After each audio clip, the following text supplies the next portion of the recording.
again, I just want to re-illustrate the analogy, right? So voltage being the bank, the battery has volts, which are filled with joules, which possess energy. Okay, we already saw the units for energy was a joule. Current, okay, and I think this is what you got to pay attention to, is this is a little bit different from this morning from the standpoint that if I take a look at this now, it just looks a little bit different, okay? This is what we call circuits that are wired in parallel, right? And why is it called parallel? Because we have resistors parallel to one another, okay? Parallel. Okay, and that's how you recognize it, because of probably a good understanding of what parallel means from math, right? We're still going to be dealing with instances where there is direct current, right? So that the cars leave the positive anode or the positive lead of the battery and then return back to the negative side. Okay, one direction. Now the key here is now the cars or trucks now have a choice as to the path that they can take, right? Different delivery routes, right? They can either come down here or down here or down here. And that's how these questions change. And all we need to do is take into account using the exact same terminology. There's nothing new from this morning to this afternoon in terms of terminology. But we just need to incorporate the difference in parallel versus series now this afternoon, okay? We're going to still use the same analogy. The cars now have choices as to the path they can take, okay? And that's the only difference. Okay, it just changes some of the constants around the circuit. Okay, and so it's honestly like, okay, I see one choice of travel for the cars, that's series. I see multiple paths of travel, that's parallel. Okay, and that's where we're at right now. Okay, what I want to show you guys is how do we, like this morning, how do we calculate the equivalent resistance of a circuit that's wired in parallel? Okay, so much like this morning where we saw, it's almost the same diagram, this here, right? Where we take all the resistors and we write them into one, but we can't write R1 plus R2 plus R3 now because the cars or trucks or vehicles are not experiencing all three resistors, right? So let's say we had one car going on the black route. They would choose to go this way. Okay, well, they only experienced one resistor, right? It's not as if they come to the end of this here. They can't take this route and then decide to go left at the end, right? Our right, because that would be going in the opposite direction of the flow, right? We know that things have to go like this. So it only has one choice. It has a choice, but once it makes that choice, it can't just decide to go like this, right? It has to go up and then come down and then back across, okay? And so it never experiences R2 and R3. So we can't add up the resistances like this to get an equivalent resistance, right? You can imagine a vehicle takes the purple route. Same thing. They only experience resistor 2. And so on and so forth, right? So we need a way to calculate what, if we wanted to, write what the equivalent resistance was in a parallel circuit where we just want to draw one resistor just to simplify our lives. We need a way to calculate what this is. Okay, and that's what we're going to look at here. Okay, and in this box I just outlined that the current or trucks and vehicles have multiple choices of paths of travel now. Okay, is everybody okay so far? You can drop a yay or nay, or if you have any questions, I'm going to take a sip of coffee here. Okay, I'll give it a little wait, what we call wait time.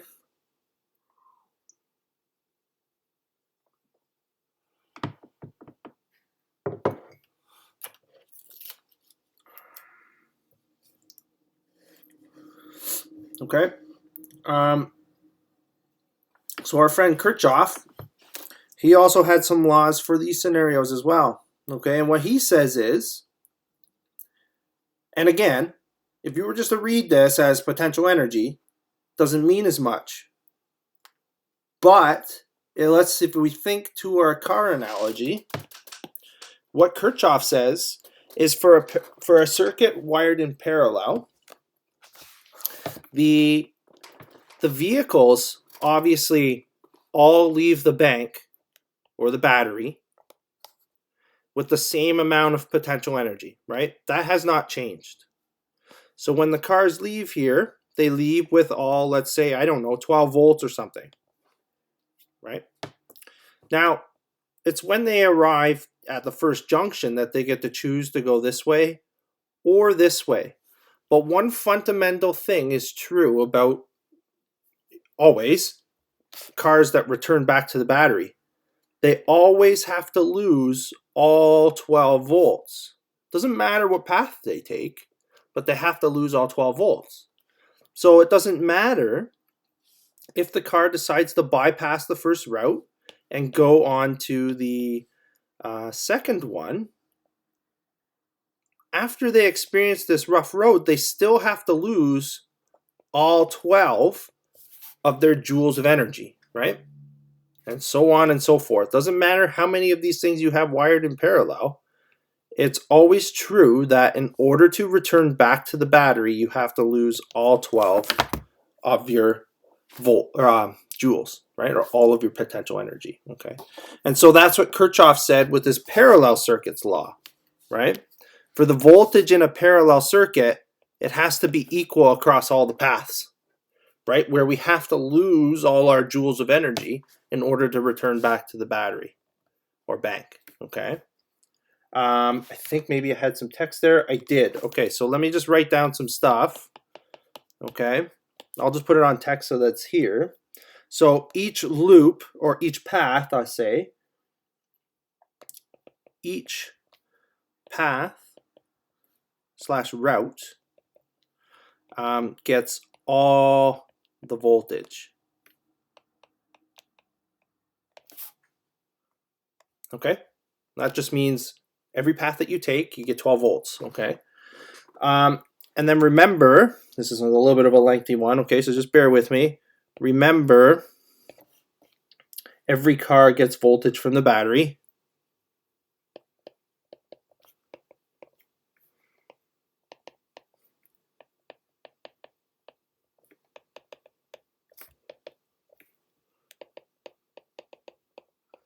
Okay?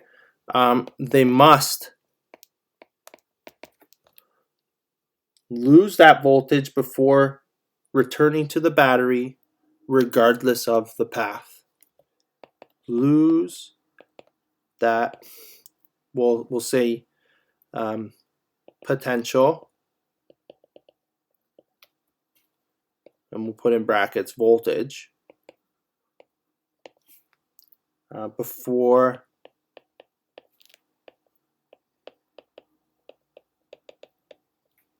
back to the battery.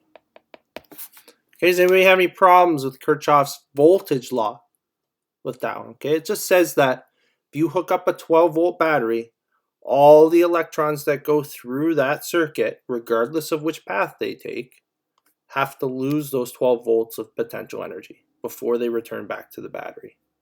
That's all that says. Okay, and so everywhere along here, if you were to put a voltmeter on here, you'd see 12 volts there, and then all the way along here, you'd see minus 12 volts. Okay? That's all that means. Now, something else happens, okay, with Kirchhoff's laws. For parallel circuits, okay, so you can imagine if you were to, like, let's say, measure the current right here. I'm just trying to find a color that will stand out. How about green? If you were to measure the current here, this is where it's returning back to the battery, right? So we'll call it I final. I final, or the amount of current that's coming back to the battery, has to equal the current that left, right? Or in other words, the number of cars that left the bank has to equal the number of cars that come back, right? We know this to be true because if it wasn't true and cars just, there was like a break in the circuit and we had a decrease, that's not possible, right? Because if we broke the circuit somewhere, then we wouldn't necessarily see the same, well, that's exactly what it means. We wouldn't necessarily see the same flow of electrons coming back or number of cars, right? So I suppose if this was a light bulb or something over here and it was lighting up and you had a break somewhere over here, but these two were still open, well, then you would see a decrease in the amount of cars coming back, and then you'd know there'd be a problem, right? You'd probably also know that there was a problem if the light bulb wasn't lighting up, but this doesn't have to be a light bulb. It could be anything. Okay?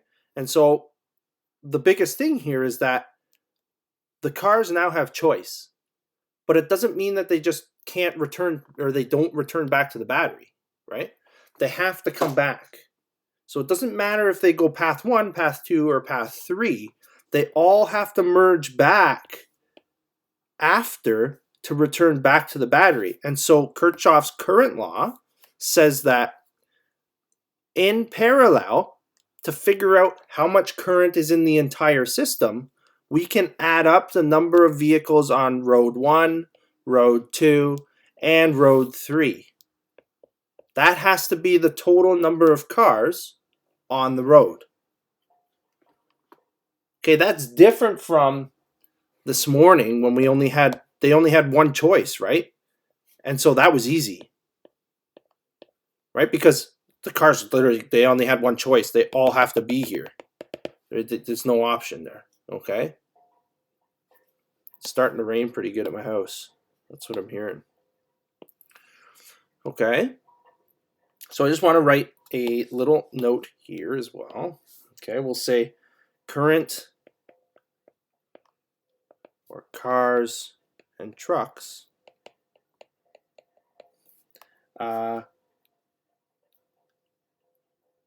combine at junction points, sorry.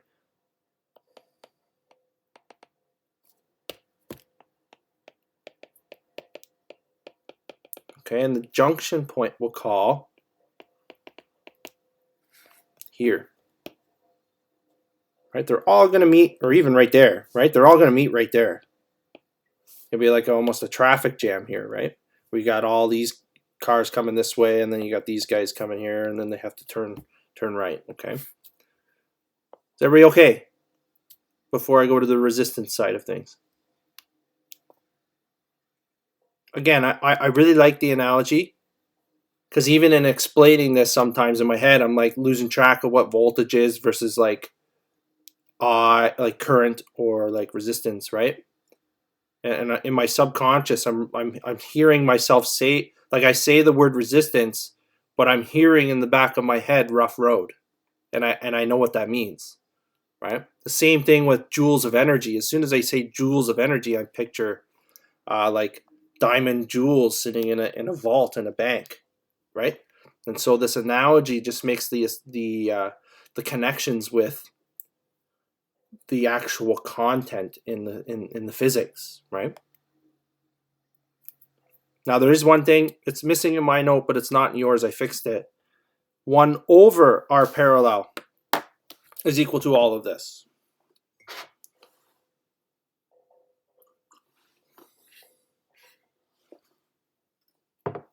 Okay, and I should actually add one more thing. You're not limited to having 3 resistors. This can go on for 1 over R to the N. Almost, you guys would have seen something like this in your grade 11 math class where you were doing series and sequences. Okay, very similar in nature. You could also say up here is equal to Vn is equal, or sorry, plus In. Okay, you can have an nth term, like it can go on forever sort of thing. Okay, there's no limit to it. Okay, so I'll just jump down here, and really, this is what it is. Okay, it's because, why do we have fractions? It's because each electron or each vehicle only experiences a fractional amount of the overall resistance that exists in the parallel circuit, right? Because it's just choosing one road at a time, right? So it only experiences a portion of the entire resistance, right? And so we need to represent that somehow. Well, that's how we do it with fractions, right? Where if we chose road 1 initially, I'd only receive one portion of the entire R parallel, right? So if I want to write R parallel, I'm going to have to do a little bit of math, okay, to figure it out. Nothing too hard, nothing too crazy, right? If I want to write just one really big resistor to make my life easy, right, then I need to know what R parallel is. And that's what I'm going to show you how to do down here. Okay, so we have 3 resistors, R1, R2, R3, okay? And they're wired in a parallel circuit. That's, you know, it's in parallel, which basically means you have 3 choices of road, right? Each of them has a resistor on it, right? And they have R1, R2, R3, I guess. How much room do I have? I got a little bit of room. Okay, that's what's going on, and then they return back to the bank. Okay, I'm going to shrink that down, just that's for our reference. And so you can imagine each car is only experiencing a fractional amount of the overall resistance, and so I'm just going to plug into 1 over R parallel. I'm just plugging into this equation up here, okay? That has to equal 1 over R1 plus 1 over R2 plus 1 over R3. Okay? Now, let's just plug in some numbers. 1 over R parallel. That has to equal 1 over 15, right? That's 15 ohms, plus 1 over 12, plus 1 over 10. Can somebody please, in the chat, tell me what I am supposed to do now?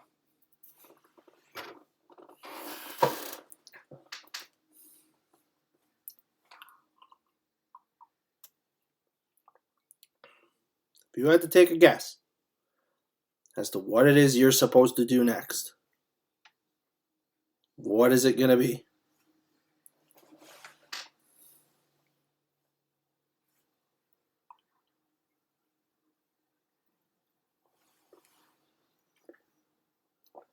Jagger says Jagger says add them. Yes, you add them, and we're adding them because there are plus signs. And so that's step 1.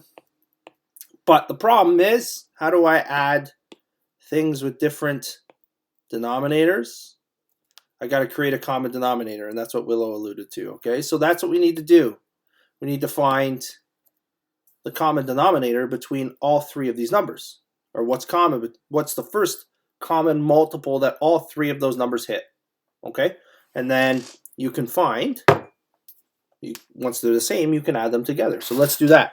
Does anybody happen to know right off the top of their head what the common multiple is as I'm writing this down? What is the first number that all 3 of those go into?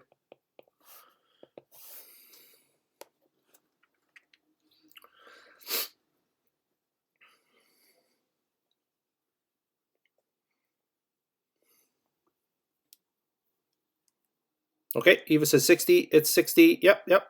It's 60.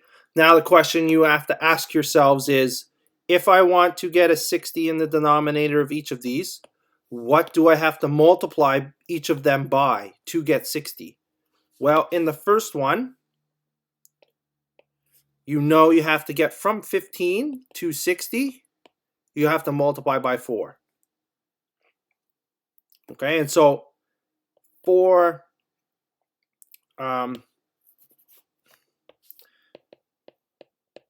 this would be an equivalent equivalent ratio from grade 9 math, or it's just I don't know. The other way would be like a reducing a fraction sort of thing, right? If you divide 4 by 60, you'd get 1/15. Okay, and then you just keep going. For the second one, you know you need to go multiply by 5 to get from 12 to 60. Multiply by 5, and so you're going to get plus 5 over 60. And for the last one, you need to multiply by 6. It's 6 over 60. Okay? Any problems before I move forward? Now you guys can just add those together, and the math just becomes really easy, right? You go 4 plus 5 plus 6. That's 9 plus 6. Should be 15. And that's going to be over 60, and that has to equal 1 over our parallel. Now, what do we want in order to actually answer this question? I just want what our parallel is equal to. So what can we do? Well, we can use our trusty friend cross multiplication, and we get 15 r parallel is equal to 60, and so r parallel, I don't know why I'm pronouncing that funny all of a sudden, r parallel equals 4, oh boy, 4 ohms. Does anybody have any issues with what's gone on there? That allows me, that's irregardless, so let's just put that into context before we move forward. Irregardless of which path each electron or each car travels on. You know, they're going to go on their first round of the track, they're going to pick a round, like a road. On the second one, they're going to maybe pick a second road, right? And on the third one, they're going to pick a third road, and so on and so forth. But eventually, like, if we were to average all those out, right, we would find that as a general statement, the electron is going to encounter 4 ohms of resistance within that circuit. Okay? Anybody have any problems? I'm going to do one more example here of actually like what we did this morning, but the problem is now we're going to be in like, the circuit's going to look funny.